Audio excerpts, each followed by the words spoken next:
Hello, everyone. This is Lord Kernian, and yeah, you ready for some excuses? Because I'm about to drop some excuses.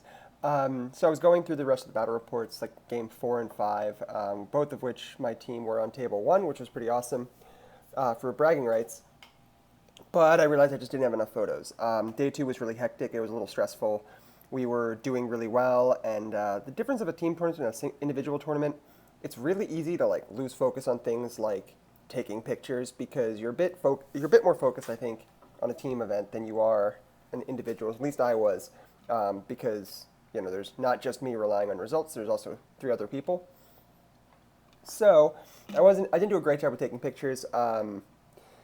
So I really just couldn't have produced a decent battle report that gave it out. So instead of doing that, I'm just going to go through a summary, and that way I can get into the adios reports, which are I actually remember to take photos for them, so that was nice. So this is bragging rights, what happened after the last report, which, if you don't remember, was when I got 20'd by demons. Yep, there's that. So Saturday night, my team is sitting on table 1, and our next game is up against Hobby Heroes. So this is the team that they got second last year by like less than a point, and so this is going to be a big game. This easily one of the best teams. I mean, I guess game 4 at a big tournament. Yeah, of course you're going to be playing some of the best, but yeah, they're really good. We kind of were talking about strategy, and we kind of came to the conclusion that it's probably best to throw me under the bus.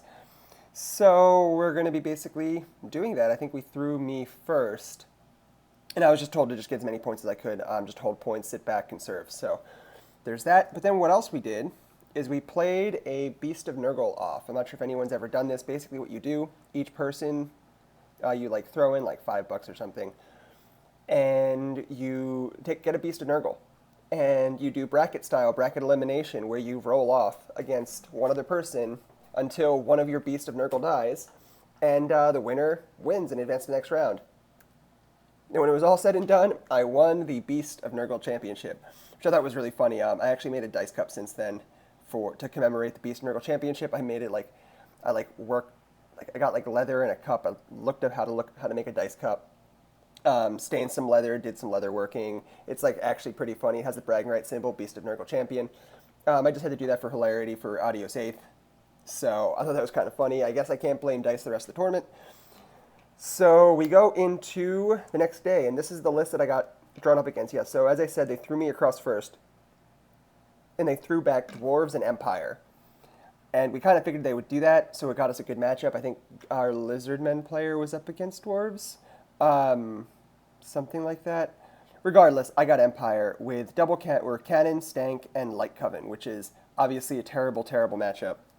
So you can see his army. And in this game, I literally just sat in the back of the board, tried to kill things, didn't kill anything, just saved as many points as I could. I think I had walked away from this game with 6 points. So there's something there. It actually helped my team win, which was nice. Jacob Brandon, over a couple tables, pulled off a 20 against Demons with his Wood Elves, which is pretty amazing. The other 2 guys won as well. So we were able to get a sneak by with a minor win here, which was huge towards our overall. So we go into the final game, and we are still on table 1, still sitting table 1. And this time I draw up against a Lizardmen army. This one has Lord Croak. He's got a big Saurus block. He's got Teto. He's got Croak, as I said. A couple Scarvets. Pretty dangerous stuff. Yeah, that's the rest of his army. Excuse me. So the game was progressing. He basically was shoving forward with Croak and doing the pulse time and time again. So Croak's special rule is he does 3d6 hits against demons, and he can cast this spell as many times as he wants, and it's an area effect. Sort of brutal against my army. The only saving grace, the only reason this was a somewhat decent matchup is because I'm using a Bloodthirster with MR3. So I at least get 2 upwards against that. So we get to this position, I keep chaffing him up, and then eventually I organize a combo charge of Mr. Thirster and my big unit of flies. We keep grinding, we grind down the Croak unit. Around turn 5, I finally drop him, but my Thirster is on 1 wound left. We go into turn 6, this is like high pressure moment. I know I'm up big. See those 2 skinks behind Croak? My Bloodthirster failed a march check. So I couldn't march away from them. So I just tried to get out of arc as much as I could, but there's no way I could have avoided being shot by Dusky skirmishers. So he moves up to in range.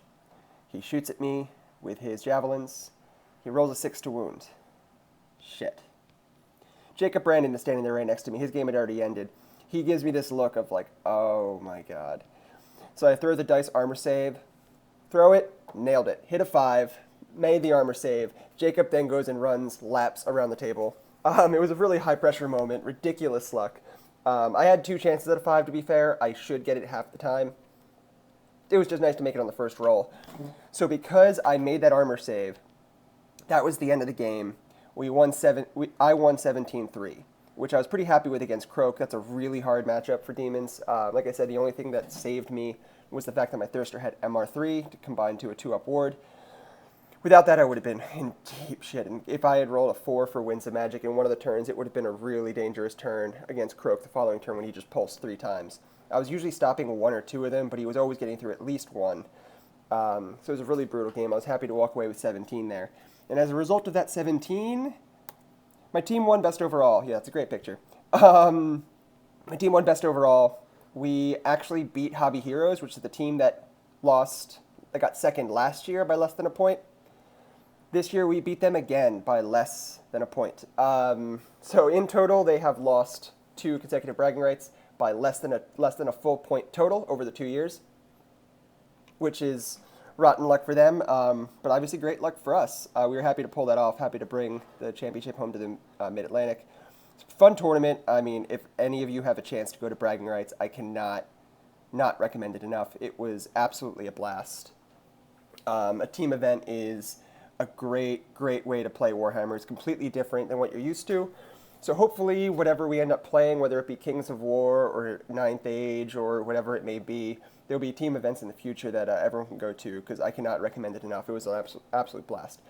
So anyway, that's the end of this report. Hope you, a summary, hope you enjoyed it. And I will catch you guys soon with first game of Adios 8th.